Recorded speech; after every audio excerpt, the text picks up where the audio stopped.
Marc, bonjour. Bonjour Vincent. Alors comme tous les 2 ans, vous nous sortez un nouveau livre. Et bien celui-ci s'intitule Reset, quel nouveau monde pour demain. Et dans ce livre, vous écrivez la chose suivante, Marc. Le krach boursier, malgré une remontada impressionnante entre avril et mai, n'est pas près de se terminer. La valse des milliards des banques centrales ne sert pas à grand-chose et est incapable de stopper définitivement la chute des marchés.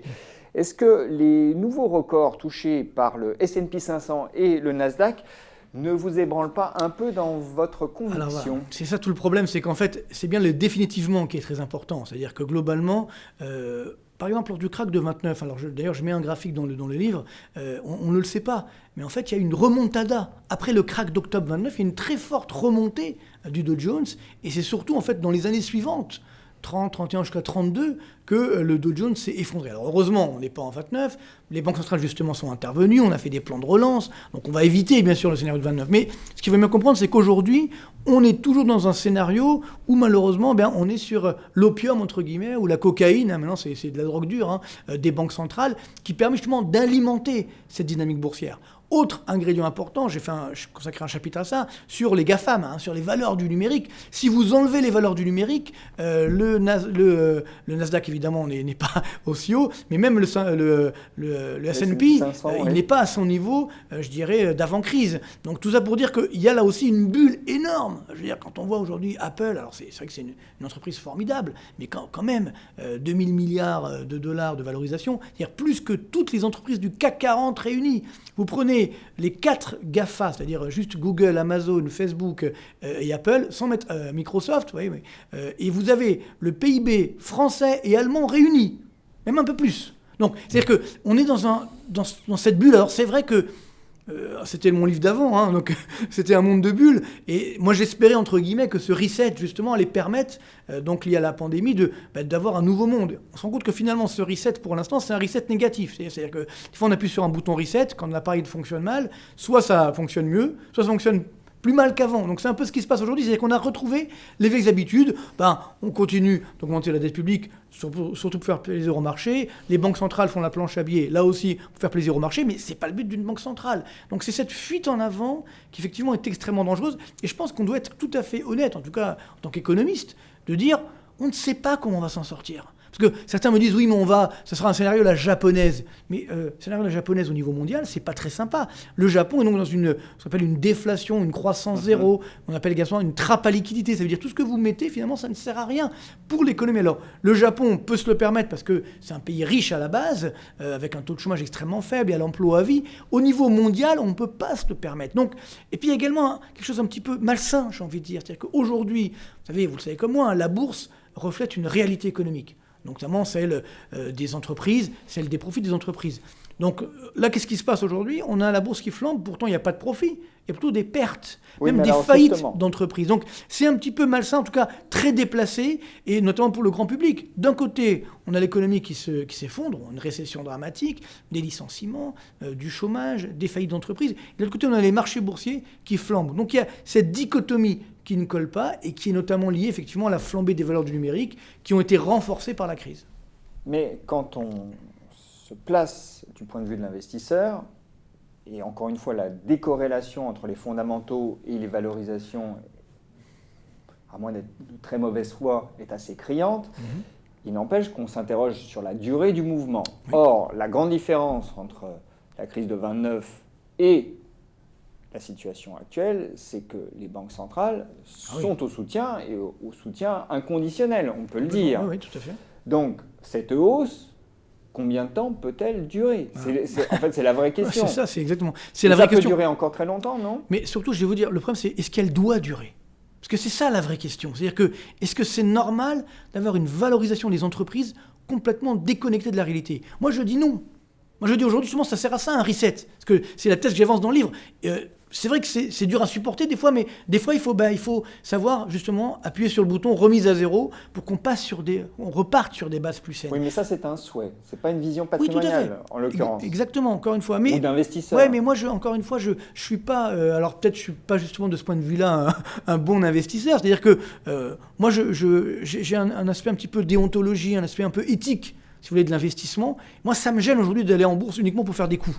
Voilà, ça me gêne. Et puis, parallèlement, il faut être honnête, il y a l'élection américaine présidentielle qui est extrêmement importante. Pourquoi ? Parce que quoi qu'il arrive, après, je pense que là, on va siffler la fin de la récré. C'est-à-dire que là, Trump, aujourd'hui, il a envie d'être élu, donc il ne veut pas avoir de crise financière jusqu'en novembre. Mais une fois que ça sera terminé, là, il va se dire, toutes ces GAFAM, etc., toutes ces surpuissances, ces valeurs hégémoniques, monopolistiques, c'est très dangereux. Et j'ai envie de dire, aux États-Unis, il y a même la loi antitrust. Donc on ne devrait pas laisser ces entreprises comme ça croître n'importe comment avec un monopole. Et alors si c'est Joe Biden qui l'emporte, alors là, ça sera évidemment encore pire, notamment d'un point de vue de la taxation. Donc oui, tout ça, les marchés aujourd'hui nous disent, bon non, mais on s'en fiche, on verra bien.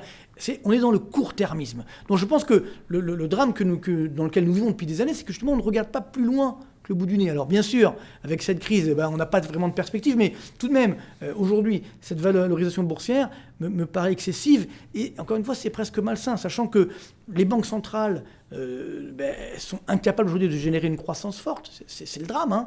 Mais par contre, elles sont là uniquement pour soutenir les marchés. C'est un petit peu déplacé. Ça, encore une fois...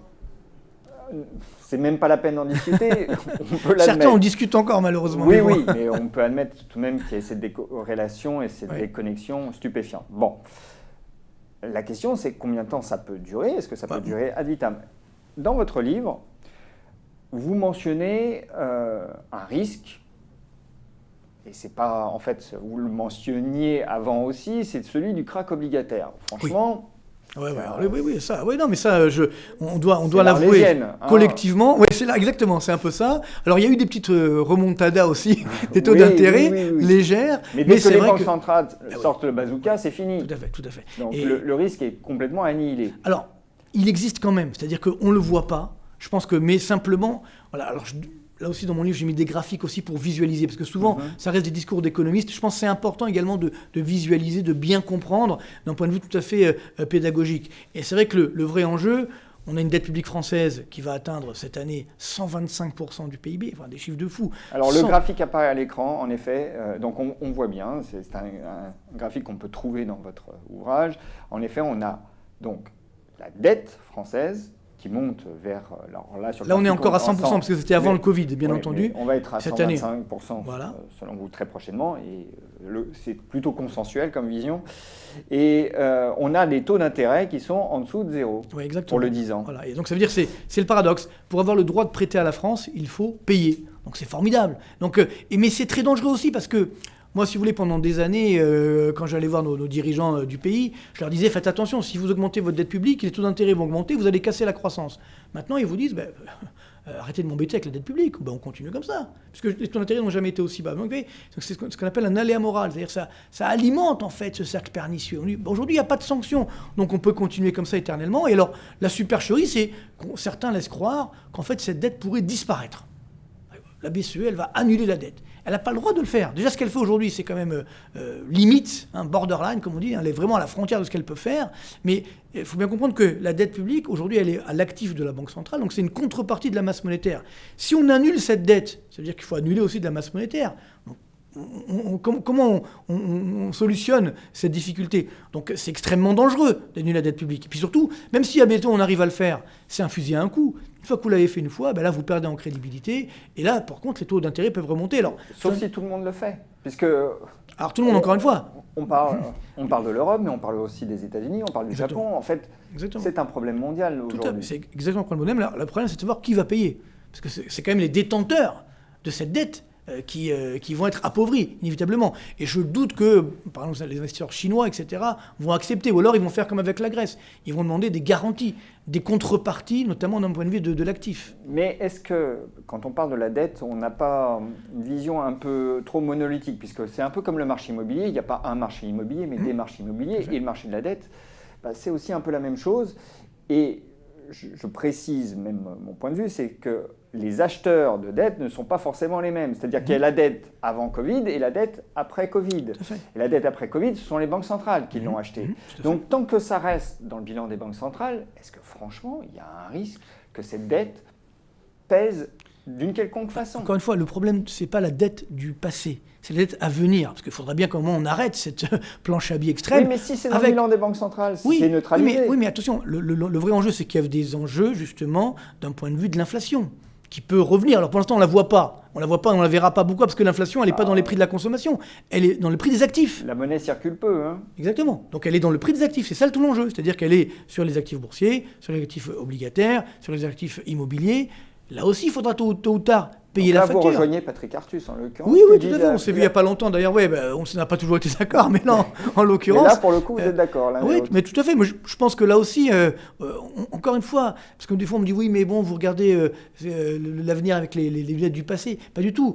En économie, heureusement d'ailleurs, il y a des règles de bon sens qui sont constamment respectées. Regardez par exemple la Grèce. Je fais aussi un graphique, le même graphique qu'on a vu sur la France tout à l'heure, je le fais également sur la Grèce. Et là, c'est quand même assez incroyable parce que ça nous rappelle en fait, on va dire le juste prix des dettes publiques. C'est-à-dire que quand il y a eu la crise grecque, on l'a vécu ensemble, ici même, en 2010-2015, ça a duré à peu près 5 ans, mais on avait une tension sur la dette publique grecque, des taux d'intérêt à 10 ans grecs qui montaient à 35%, alors qu'on avait à l'époque une dette publique de 170% du PIB.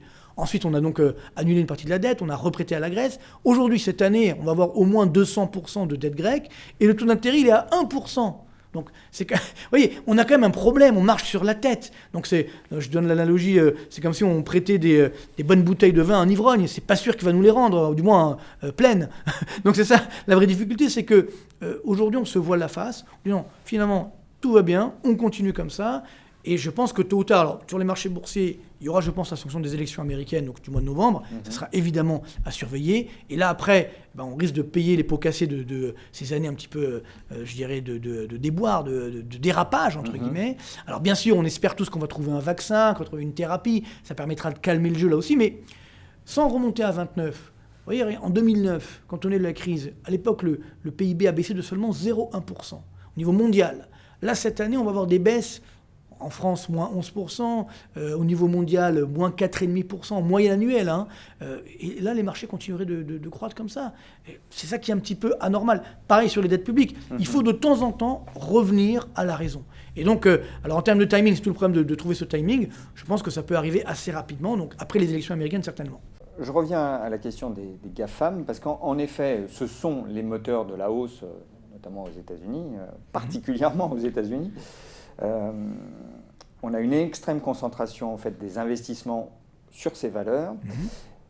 Est-ce que finalement le risque ne réside pas principalement dans la contestation par le législateur à un moment ou à un autre de la position monopolistique, comme vous disiez? Le problème, c'est qu'on ignore quand ce risque va vraiment se matérialiser. Est-ce que vous pensez sincèrement que juste après l'élection, ça va être la priorité de l'agenda du vainqueur?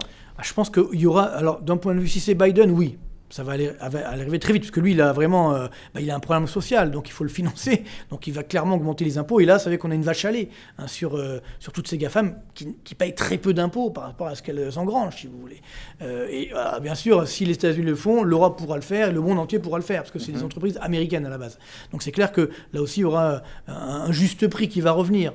Et si c'est Trump qui l'emporte de nouveau, je pense que là, il sera moins justement focalisé sur les marchés comme il a été pendant son premier mandat, et peut-être il voudra avoir le prix Nobel, ou je sais pas, faire autre chose. Donc là aussi, je pense que c'est aussi vis-à-vis du grand public aussi, c'est le moyen de marquer un petit peu un certain retour à la normale. On ne s'occupe pas que de la bourse, on s'occupe également de l'économie, du chômage, de la réalité. C'est vrai que les investisseurs américains sont nombreux, parmi également les petits porteurs. Il y a beaucoup de ménages américains qui investissent en bourse, contrairement à ce qui se passe chez nous. Mais c'est vrai que là aussi, il y a besoin d'un retour à la normale, d'un juste prix. Et même pour les entreprises, parce que avoir des niveaux comme ça qui sont trop élevés, ça peut être dangereux. Et puis surtout, vous avez des situations, comme on l'évoquait, hégémoniques. Et puis encore une fois, on regarde que les numériques, mais vous avez beaucoup de valeurs, on va dire normales, qui sont toujours massacrées en bourse. Donc peut-être d'ailleurs qu'il y aura des affaires à faire de ce point de vue-là. Est-ce que, Marc, on n'est pas en train tout simplement de rater l'éléphant dans le magasin, si vous voulez?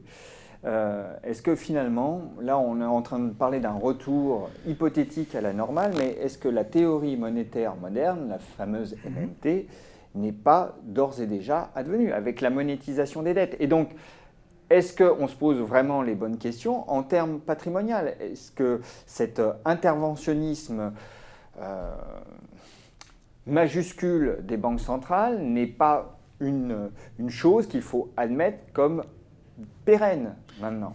Encore une fois, j'espère que non, parce que ça voudrait dire qu'on ne sort pas de la crise. Ça voudrait dire qu'il n'y a pas de retour de la croissance normale. Donc cette japonisation de l'économie mondiale, elle est dramatique. Je rappelle, le Japon, encore une fois, il n'y a pas de croissance. Donc comme eux, effectivement, ils ont un emploi à vie, donc le taux de chômage reste faible, mais ce n'est pas le cas du monde entier. Donc ça veut dire qu'on aura un chômage qui va flamber, ça veut dire qu'on aura des dérapages sociaux, peut-être même des guerres civiles, peut-être même des guerres tout court. Dans le livre, par exemple, je parle des pays émergents, parce qu'on n'en parle pas. Mais je veux dire, vous avez je dirais pas mal de pays émergents où il n'y a pas comme chez nous les protections sociales, etc. Donc eux, ils souffrent vraiment de cette crise. Donc si on ne s'en sort pas et qu'on reste sur la morphine de la Banque centrale, vous savez que la morphine calme la douleur mais ne soigne pas le malade. Donc ça, c'est extrêmement dangereux. Et puis, même pour l'investisseur, encore une fois, on a connu cette période, alors je ne suis pas nostalgique, mais tout de même, vous investissez dans une entreprise en fonction de ses résultats, de sa stratégie, des perspectives de résultats, etc. Là, non, c'est un peu comme la révolution Internet, c'était .com, alors on s'en fiche de ce qu'il y a derrière, du moment que ça s'appelle .com, tout va bien. Là, c'est pareil, donc c'est dans le numérique, ça gravite autour des GAFAM, que ça gagne zéro, que ça gagne, ou même que ça fasse des pertes, on s'en fiche, on achète.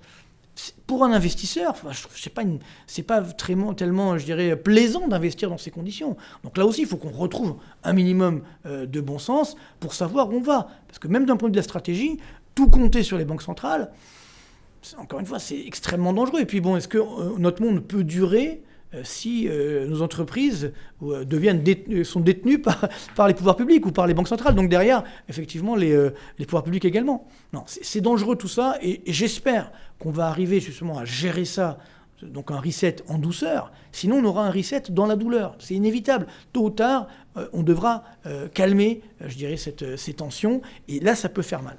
Alors, on a tout de même cerné quelques catalyseurs potentiels. Grâce à vous, donc pour vous, il y a un risque politique, notamment après l'élection présidentielle américaine, un risque politique qui pourrait aussi rejaillir sur la position dominante des GAFAM. Tout à fait. Donc le risque, il est aussi là, donc une attaque en règle des GAFAM. Le krach obligataire, est-ce qu'il pourrait revenir avec un retour de l'inflation? Et est-ce que ce retour de l'inflation, franchement, il est aussi crédible dans les conditions actuelles? Alors, j'ai fait un chapitre sur ça. Franchement, il y a peu de risque d'une hyperinflation, ça c'est clair. Par contre, il peut y avoir un petit rebond de l'inflation à 3%, ça c'est clair. D'ailleurs, c'est souhaitable.